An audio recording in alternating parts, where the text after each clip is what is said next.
Pada malam setelah acara resepsi pernikahan, Mbak Dita ini mendengar ada suara bisikan. Suara bisikan yang selalu terdengar di telinganya. Dita, Dit, kamu kembali sama aku, Dit.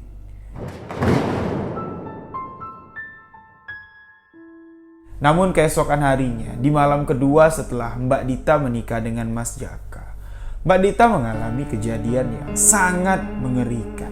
Dan ketika Mbak Dita ini mengaduk kopi, lagi-lagi dia mendengar bisikan di telinganya. Dit, kamu mau buatin kopi buat aku ya?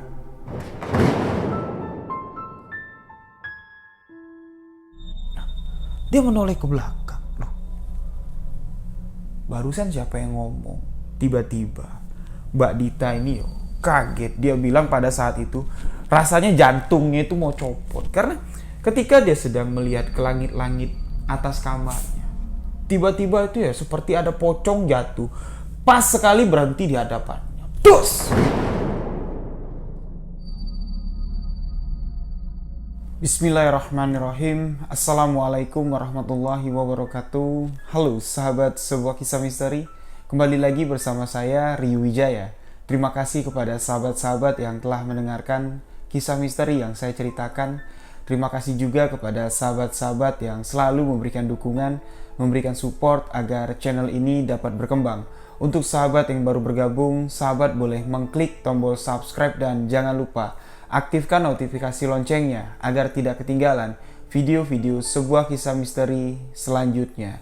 Jangan lupa untuk sahabat follow juga akun Instagram saya Rio.Wijaya91, karena di akun Instagram saya juga sering mengupdate tentang kisah-kisah misteri yang selanjutnya akan saya ceritakan. Jadi di sebuah kisah misteri kali ini saya akan menceritakan sebuah kisah misteri tentang pocong pengantin baru. Jadi bagaimana kisahnya? Simak hanya di sebuah kisah misteri.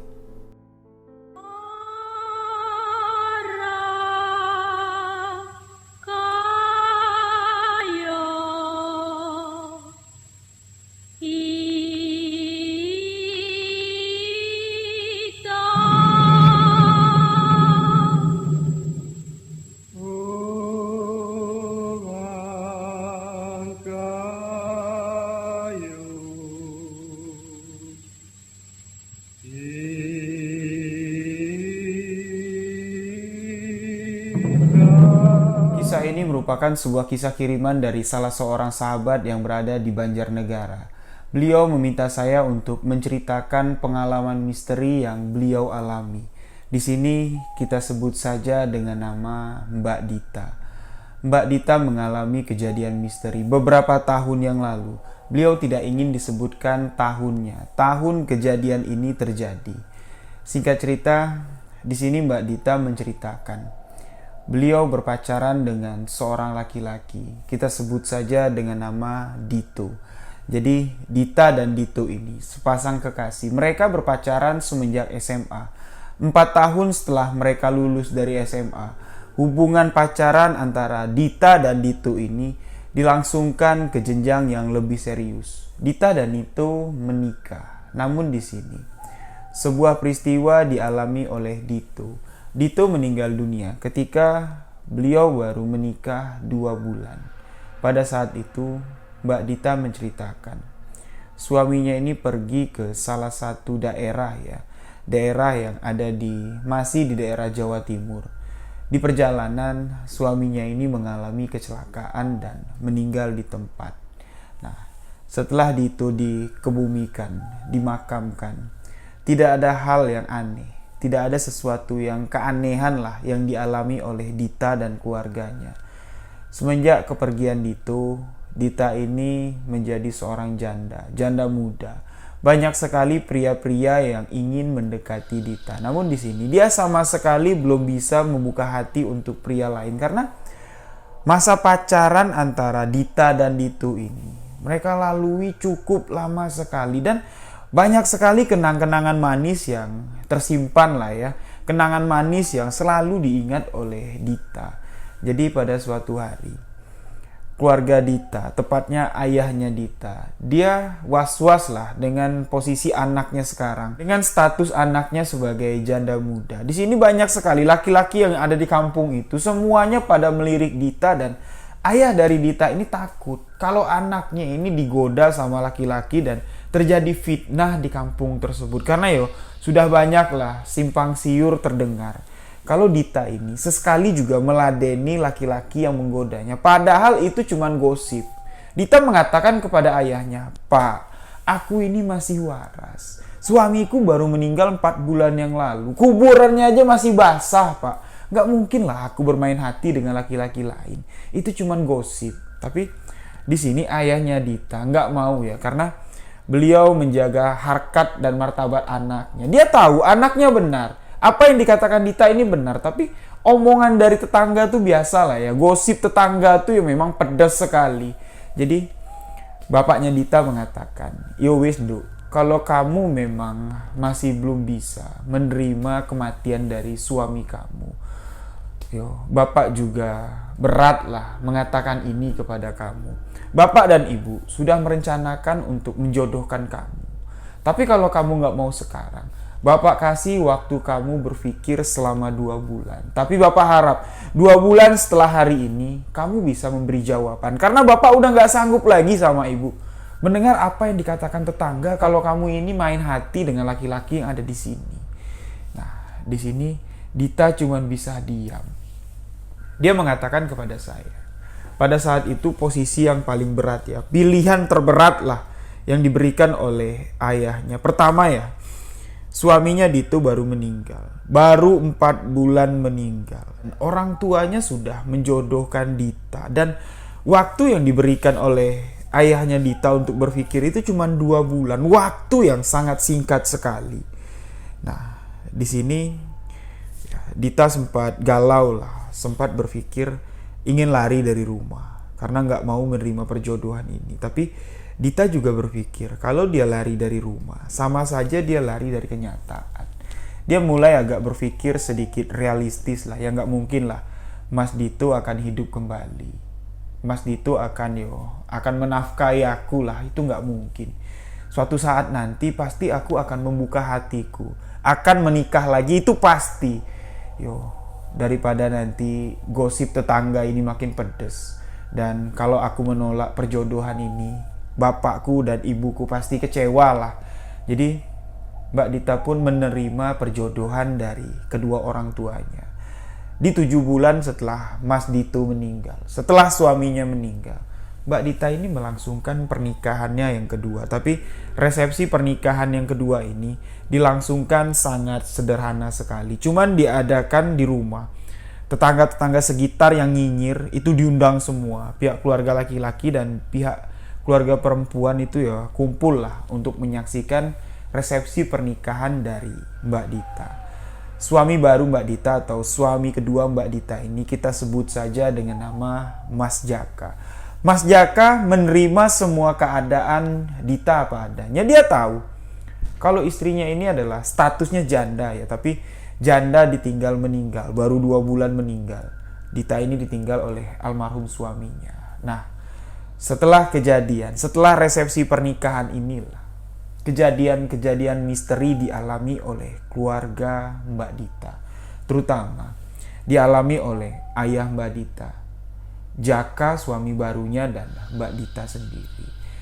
Pada malam setelah acara resepsi pernikahan, Mbak Dita ini mendengar ada suara bisikan. Suara bisikan yang selalu terdengar di telinganya. "Dita, Dit, kamu kembali sama aku, Dit. Dita." Kalimat itu selalu terdengar di telinga Mbak Dita. Sampai-sampai dia tidur tuh nutup kepalanya ya, nutup kupingnya tuh pakai bantal. Dan otomatis Jaka, suaminya Mbak Dita ya, suami keduanya ini nanya, "Dik, kamu kenapa? Kok telinga kamu tutup pakai bantal? Emang ada yang berisik ya?" "Nggak apa-apa Mas, telingaku sakit. Ya, telingaku ya kayak berdenging gitulah, jadi aku tutup pakai bantal." Mbak Dita nggak mau menceritakan kejadian ini karena beliau pun belum bisa memastikan suara yang didengarnya, suara yang terdengar di telinga Mbak Dita itu nggak tahu suara siapa dan dari mana. Namun keesokan harinya, di malam kedua setelah Mbak Dita menikah dengan Mas Jaka, Mbak Dita mengalami kejadian yang sangat mengerikan. Sekitar jam 6:30, dia pergi ke dapur untuk membuatkan Mas Jaka ini secangkir kopi. Tapi ketika di dapur, Mbak Dita ini menyalakan kompor untuk menjerang air. Jadi ketika beliau sedang menunggu air mendidih, pas sekali ya, meja masak atau meja kompor itu menghadap ke sebuah kaca. Kaca yang menghadap ke halaman belakang rumah Mbak Dita.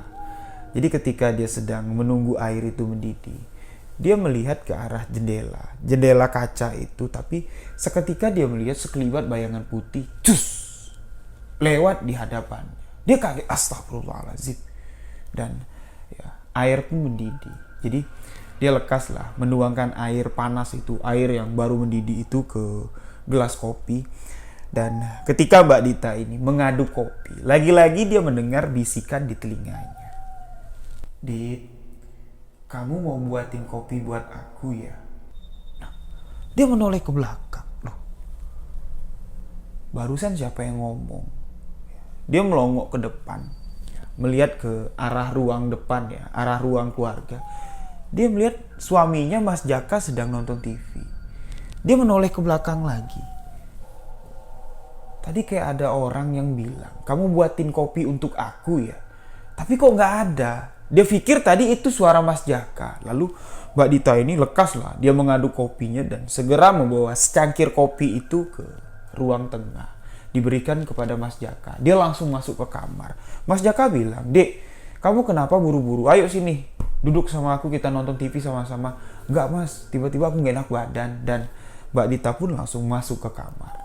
Sesampainya di kamar, Mbak Dita yang sudah memiliki firasat gak enak, bulu tungkuknya juga sudah mulai merinding. Dia rebahan dengan tangan ke atas perutnya ya, sambil melihat ke atas. Dan tiba-tiba Mbak Dita ini kaget. Dia bilang pada saat itu rasanya jantungnya itu mau copot. Karena ketika dia sedang melihat ke langit-langit atas kamarnya, tiba-tiba itu ya seperti ada pocong jatuh, pas sekali berhenti di hadapannya. Dus gitu. Dan astagfirullahaladzim, Mbak Dita teriak sejadi-jadinya, "Mas, tolong mas, tolong aku mas, tolong aku mas." Dan Mas Jaka pun langsung dari ruang tengah ya berlari masuk ke kamar. "Nah, ada apa dek? Ada apa dek?"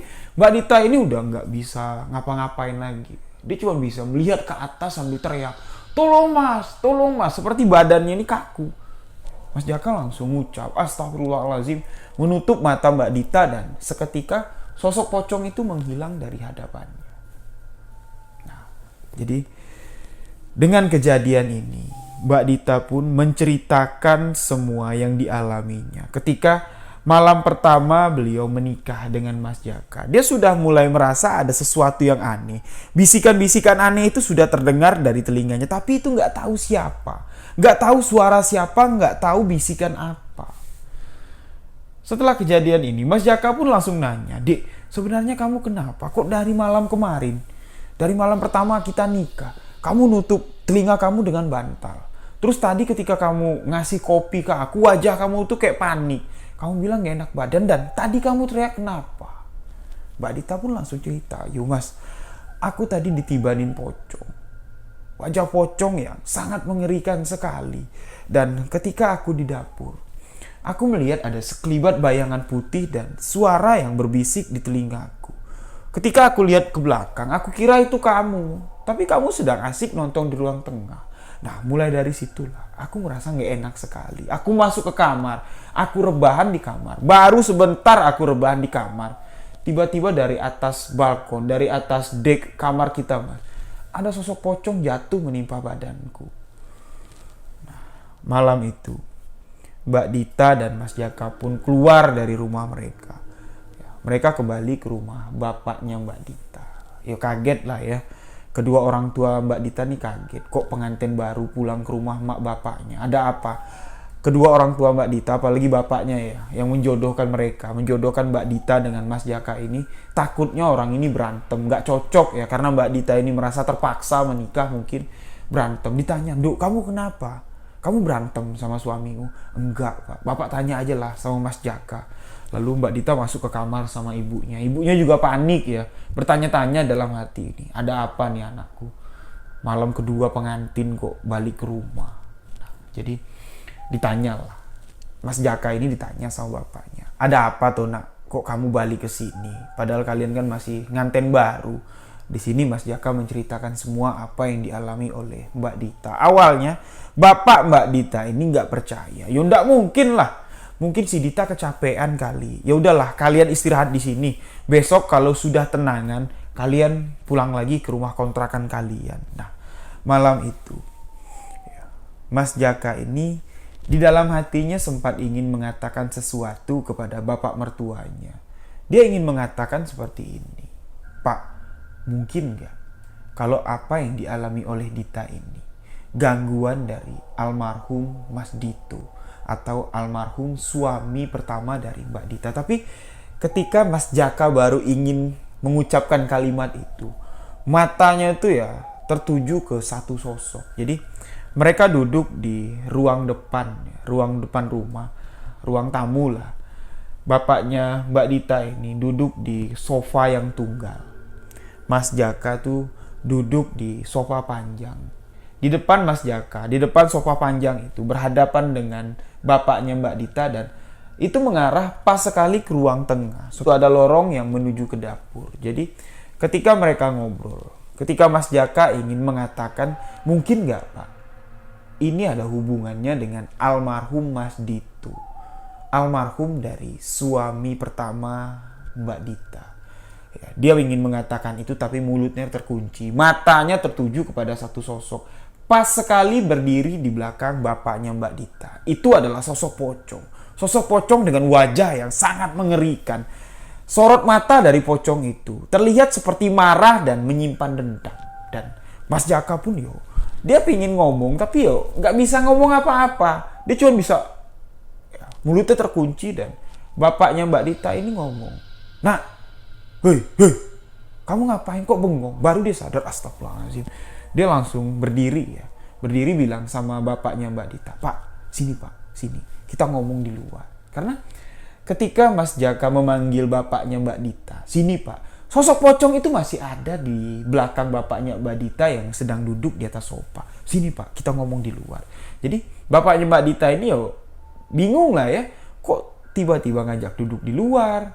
Dia keluar, duduklah mereka di teras rumah tersebut, dan Mas Jaka bilang, "Pak, aku yakin apa yang dialami oleh Dita ini ada sangkut pautnya dengan almarhum Mas Dito." Kamu ini dari tadi ngomong kok semakin lama semakin ngaco. Ya ndak mungkin lah. Dito kan sudah meninggal. Sudah lama, sudah 7 bulan dia meninggal. Ya ndak mungkin lah. Kamu tuh nggak boleh memiliki firasat prasangka buruk seperti itu. Nanti timbul fitnah. Aku nih loh, bapak mertuanya juga. Ketika beliau meninggal, aku nih yang ngurusin jenazahnya, ikut nganterin ke kuburan. Aku sama sekali nggak pernah dihantui, nggak pernah lah diganggu dengan sosok almarhum Dito ini. Dia matinya baik-baik kok. Walaupun dia meninggal secara kecelakaan, tapi nggak ada lah roman-romannya kalau Dito mati gentayangan. Nggak mungkin kalau Dita itu diganggu sama Dito seperti apa yang kamu katakan. Nah, di sini Mas Jaka lagi-lagi mencoba untuk meyakinkan bapak mertuanya. "Pak, Jaka juga nggak berani ngomong sembarangan. Kalau Jaka tuh nggak ngerasa ada yang aneh. Seperti barusan, ketika Jaka ngajak bapak keluar, di belakang bapak, Jaka melihat ada sesosok pocong. Pas sekali berdiri di belakang bapak yang sedang duduk di atas kursi tadi, Pak. Sosok pocong dengan wajah yang sangat mengerikan sekali. Makanya Jaka tuh ngajak bapak duduk di sini. Barulah di situ bapaknya Mbak Dita ini celingak-celinguk, ngelihat ke kiri ke kanan, dia langsung bilang, "Ayo kita masuk. Kamu ngomong ada-ada aja. Ini udah malam nih," dia bilang. Lalu mereka pun masuk. Mas Jaka masuk ke kamar dengan Mbak Dita, dan bapak mertuanya pun masuk ke dalam kamarnya. Dan malam itu suasana rumah Mbak Dita memang agak sedikit mencekam. Yang tadinya Rumah itu aman-aman saja, nggak pernah mengalami teror hal-hal aneh itu nggak pernah. Tapi memang malam itu ketika Mas Jaka ini sadar, Mas Jaka ini merasakan kalau ada sosok pocong yang hadir di sana, yang diyakininya adalah sosok pocong almarhum Mas Dito. Rumah itu semalaman tercium bau amis, seperti bau amis darah dan agak mirip kayak bau bangke lah. Sampai pagi, sekitar jam 8, keluarga itu pun berkumpul dan sarapan sama-sama. Mereka pun berkumpul dan sarapan sama-sama. Tapi ketika mereka sedang sarapan, bapaknya Mbak Dita, Mas Jaka, mereka tidak menceritakan apa yang terjadi semalam. Mereka ya diem-dieman aja, nggak tahu kenapa. Biasanya kalau Mas Jaka ini ya, kalau ada sesuatu yang aneh, dia tuh orangnya tuh langsung ingin memberitahu. Ya seperti pengen ngasih tahu lah. Seperti bapaknya Mbak Dita juga kayak gitu orangnya. Kalau ada berita-berita aneh, apalagi tentang apa yang dialami mereka tadi malam tuh biasanya langsung nyoplos, langsung cerita. Tapi nggak tahu kenapa pagi itu kedua orang ini sama-sama seperti ingin merahasiakan apa yang terjadi. Mungkin ya takut inilah ya, menjaga perasaan Mbak Dita ya, mungkin juga. Nggak mungkin lah kalau dibilang, "Dit, tadi malam aku melihat pocongnya Mas Dito." Pasti di situ Mbak Dita pasti akan marah karena semuanya tahu. Orang di rumah itu tahu, termasuk Mas Jaka ini juga paham betul lah. Walaupun Mbak Dita ini sudah sah menjadi istrinya, sudah menikah, tapi rasa cinta, rasa sayang Mbak Dita kepada Mas Dito itu masih ada. Karena di dompetnya Mbak Dita sampai hari itu ya, ketika mereka setelah menikah, ketika Mbak Dita dengan Mas Jaka menikah, di dompetnya si Mbak Dita ini, fotonya tuh masih ada foto pernikahan Mbak Dita dengan Mas Dito. Belum diganti dengan foto pernikahan Mas Jaka dengan Mbak Dita ini, enggak. Nah, jadi setelah sarapan, mereka pun melakukan aktivitas masing-masing. Mas Jaka berangkat ke kantornya, Mbak Dita juga pergi ke pasar sama ibunya. Tinggal bapak dari Mbak Dita sendirian di rumah. Nah, memang bapaknya Mbak Dita ini hobi burung kicau, tapi burung kicau yang dipelihara bapaknya Mbak Dita ini adalah burung perkutut atau burung tekukur ya.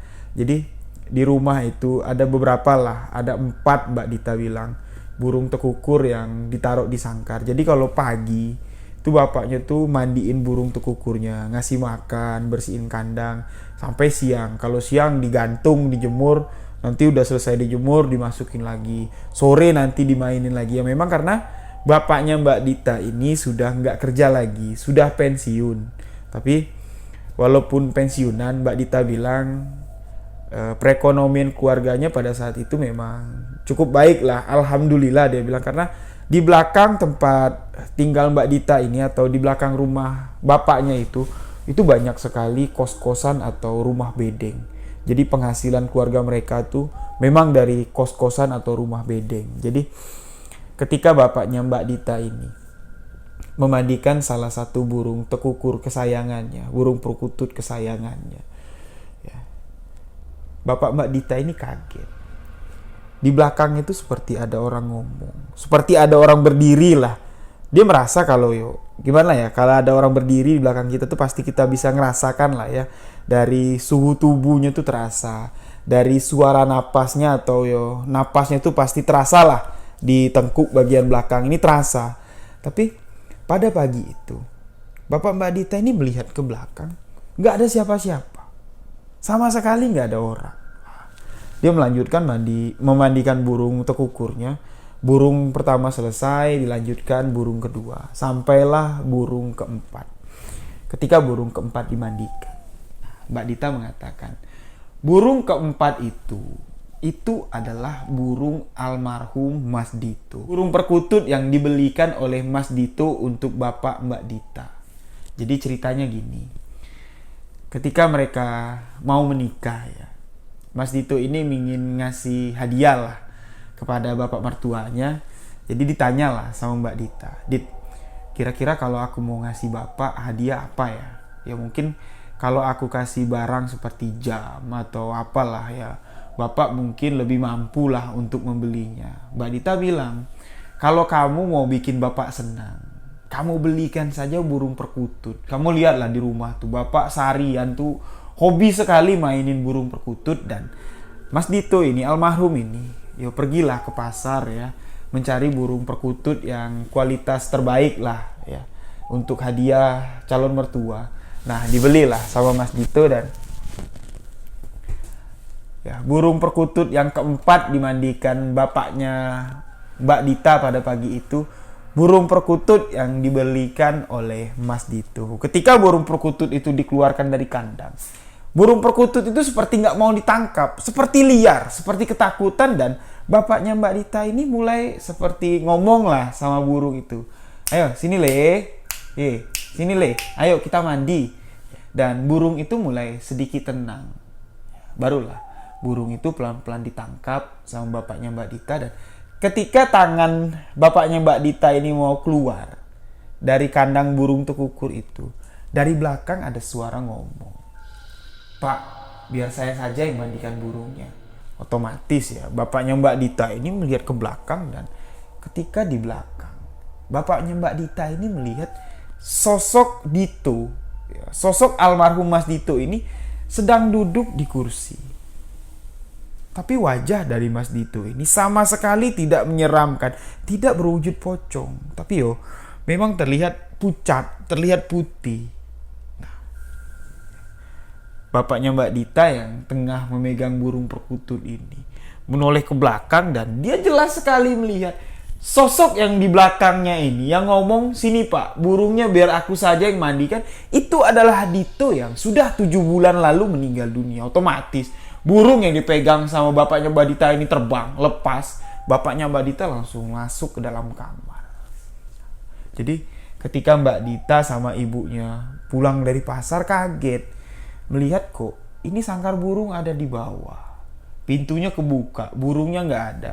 Ember untuk mandikan burung, tempat semprotan air ya untuk menyiram burung itu juga masih ada. Masih berantakan lah pokoknya. Biasanya kalau jam-jam ketika Ibu Mbak Dita ini sampai ke rumah dari pasar, itu burung sudah kegantung semua untuk dijemur. Tapi kok Bapak kemana, Dit? Kok burungnya hilang satu? Jadi mereka bergegas lah masuk ke dalam rumah. Dan ternyata bapaknya Mbak Dita ini sudah ngumpet di dalam selimut. Sudah gemeteran kayak gini. Dan ketika selimut dibuka, dia sempat kaget. "Astagfirullahaladzim, kamu ngagetin aku aja. Assalamualaikum kek kalau masuk rumah," kata bapaknya Mbak Dita. "Aku panik Pak, aku ngelihat sangkar burung di depan kebuka, burungnya nggak ada. Bekas kamu mandiin burung juga masih berantakan. Aku kira kamu di dalam ada apa-apa." Bu, sini. Ada apa? Sini." "Tadi aku melihat Dito ada di depan. Dia meminta aku untuk memandikan burung yang dia belikan." "Hush, kamu ngada-ngada aja, nggak boleh. Pagi-pagi itu nggak boleh gosip, pamali. Apalagi ngomongin orang yang sudah meninggal." Di sini Mbak Dita dengar ternyata, "Pak, Bapak ngomong apaan? Aku dengar tadi Bapak bilang Mas Dito." "Mas Dito kenapa?" Nah, jadi karena Mbak Dita ini sudah dengar lah ya apa yang dikatakan oleh bapaknya tadi. Otomatis udah nggak bisa ditutupin lagi lah. Diceritakan semua lah kejadian yang dialami oleh Jaka. Kejadian yang dialami ketika malam pertama mereka sampai ke rumah itu. Dan kejadian yang barusan dialami oleh bapaknya Mbak Dita. Diceritakan semua dan Mbak Dita menangis, meneteskan air mata. Dia sama sekali nggak percaya dengan apa yang diceritakan oleh kedua orang tuanya. Diceritakan oleh bapaknya. Bapak ini ngada-ngada, nggak mungkin Pak. Bapak kalau nggak senang sama Mas Dito, Bapak nggak boleh fitnah kayak gitu. Dan bapaknya Mbak Dita juga sempat emosi. "Kalau aku nggak senang sama Dito, nggak mungkin aku izinkan kamu menikah dengan Dito. Aku nggak ngada-ngada.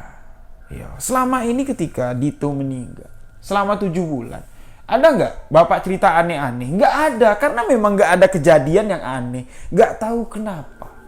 Setelah kamu menikah dengan Jaka, kamu sendiri juga merasakan ada yang aneh. Kamu diganggu dengan sosok pocong." Bapak juga nggak berani ngomong.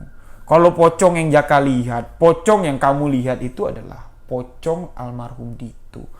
Karena yang Bapak lihat, ketika Dito datang barusan, pagi ini Dito yang Bapak lihat tidak menggunakan pocong.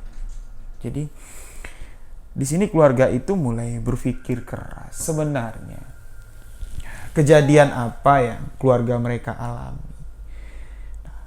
Di sini ibu dari Mbak Dita ya bilang gini, ya wis lah, kalau kayak gini caranya bisa-bisa jadi fitnah. Lebih baik ayo kita temuin adikku. Kebetulan adik dari ibunya Mbak Dita ini seorang ya mengerti lah ya tentang hal-hal spiritual. Jadi datanglah mereka ke rumah adik dari ibunya Mbak Dita. Diceritakan semua kejadian ini dan adik dari ibu Mbak Dita ini mengatakan, kalau menurut saya, apa yang saya rasakan ya memang gangguan ini memang berasal dari almarhum Dito. Karena ya, pernikahan Dita ini juga terlalu cepat. Memang ya baru 7 bulan suaminya meninggal itu pamali. Belum boleh lah seharusnya dilangsungkan pernikahan. Dan saya pengen tanya kepada kamu Dita, ketika kamu mau menikah dengan suami barumu Jaka, ada nggak kamu datang ya, nyekar ke kuburan Dito, yo ibaratnya ngebatin lah kamu ngomong setelah kamu mendoakan Dito, setelah kamu membacakan suratul Fatihah, sudah kamu bacakan Yasin, ada nggak kamu ngebatin, istilahnya ya ngomong lah sama suamimu, minta izin, Mas, aku minta izin, aku mau menikah lagi. Ada nggak kamu ngomong kayak gitu? Dan Dita bilang, sama sekali nggak ada. Kamu pernah nggak kepikiran untuk melakukan hal itu? Nggak ada juga. Ya wajar kalau suamimu marah. Seharusnya kamu izin. Ya walaupun dia sudah meninggal. Dia meninggal dengan rasa cinta yang sangat besar, Dita.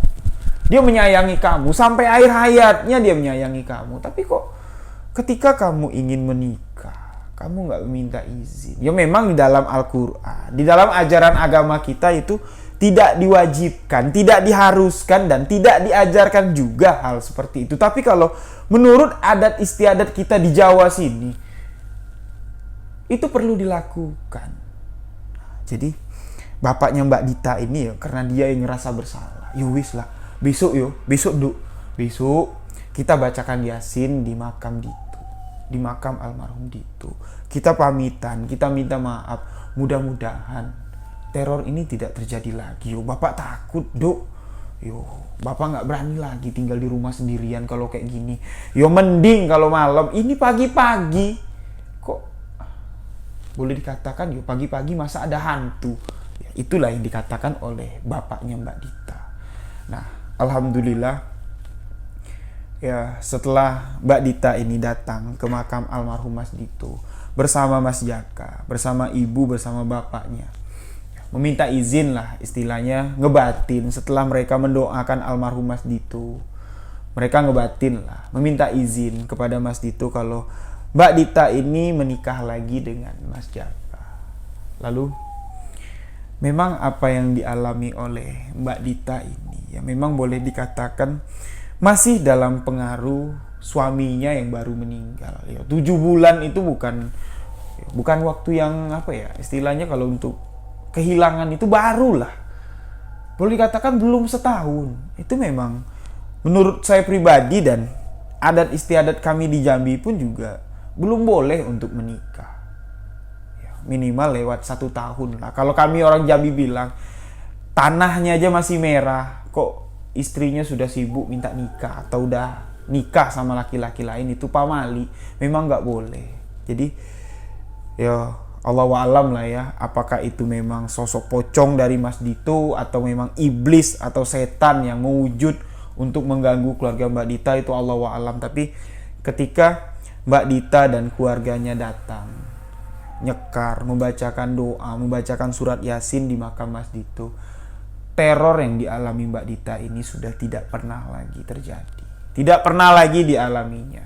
Tapi kurang lebih sekitar 3 minggu kalau nggak salah Mbak Dita bilang di dalam kisah ini, 3 minggu setelah Mbak Dita nyekar ke kuburan Mas Dito, dia bermimpi seperti flashback di kehidupannya yang lalu. Dia sedang pacaran lah sama Mas Dito, tapi ini ada sebuah kalimat yang disampaikan oleh almarhum Mas Dito di dalam mimpi. Kalimatnya kurang lebih seperti ini. Dik, Walaupun suatu hari nanti aku akan pergi, aku gak bakal pergi jauh dari kamu. Dan Mbak Dita masih mengingat apa yang dikatakan Mas Dito di dalam mimpi itu. Dan di sini Mbak Dita meminta saya untuk mengartikan kalimat yang disampaikan sosok Mas Dito yang ada di dalam mimpinya, yang mengatakan, "Dek, walaupun nanti aku pergi jauh, aku tidak akan pergi jauh dari kamu." Saya mencoba untuk mengartikan sebuah kalimat yang didapat di dalam mimpi, yang mana ketika Mbak Dita bermimpi bertemu Mas Dito dan Mas Dito mengucapkan kalimat itu, Mas Dito ini sudah nggak ada lagi. Mas Dito ini sudah meninggal. Bisa diartikan seperti ini. Walaupun Mas Dito ini sudah berpindah alam, sudah meninggal dunia, tapi hati Mas Dito, rasa cintanya itu tetap ada di dalam hati Mbak Dita. Walaupun kehidupan mereka sudah jauh sekali, kehidupan mereka sudah terpisah jauh sekali, mereka ini akan selalu ada karena mereka ada di dalam satu hati, di dalam satu ikatan. Karena ajal yang memisahkan itu, mereka tidak terpisah. Walaupun dunianya sudah berbeda, tapi ikatan di batin mereka itu memang tetap masih ada. Jadi demikianlah sebuah kisah misteri yang saya bagikan kali ini. Terima kasih kepada Mbak Dita yang sudah membagikan kisah misterinya kepada saya, untuk kembali saya bagikan kepada sahabat-sahabat semua. Karena ketika saya membaca kisah ini, kisah yang dibagikan oleh Mbak Dita ini, saya sempat meneteskan air mata. Karena saya sengaja membawakan cerita ini dengan agak sedikit ceria, dengan nada yang agak tinggi. Sebenarnya kalau saya bawa dengan nada yang datar, cerita ini nggak bakal menjadi cerita misteri yang menyeramkan, melainkan menjadi sebuah kisah misteri yang penuh dengan haru. Karena ketika saya membaca kisah ini, mendapat kiriman email dari Mbak Dita, saya baca, saya pelajari, dan saya merasakan kepedihan seseorang yang kehilangan suami yang disayangi. Dan saya juga merasakan kesedihan dari almarhum Mas Dito. Sebenarnya penampakan yang dilihatkan oleh sosok pocong, apa yang dialami oleh keluarga Mbak Dita, oleh ayahnya, oleh Mas Jaka, itu sebenarnya bukan teror untuk menakut-nakuti, namun hanya ingin memperingatkan kalau Dito itu ada. Jangan lupakan Dito. Jadi demikianlah sebuah kisah misteri kali ini. Terima kasih untuk sahabat-sahabat yang mendengarkan kisah ini dan selalu memberikan dukungan untuk channel Riwijaya Sebuah Kisah Misteri.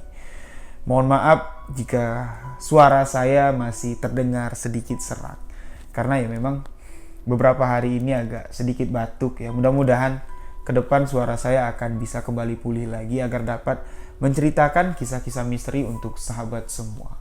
Saya Riwijaya mengucapkan wabillahi taufiq walhidayah. Wassalamualaikum warahmatullahi wabarakatuh. Salam sebuah kisah misteri.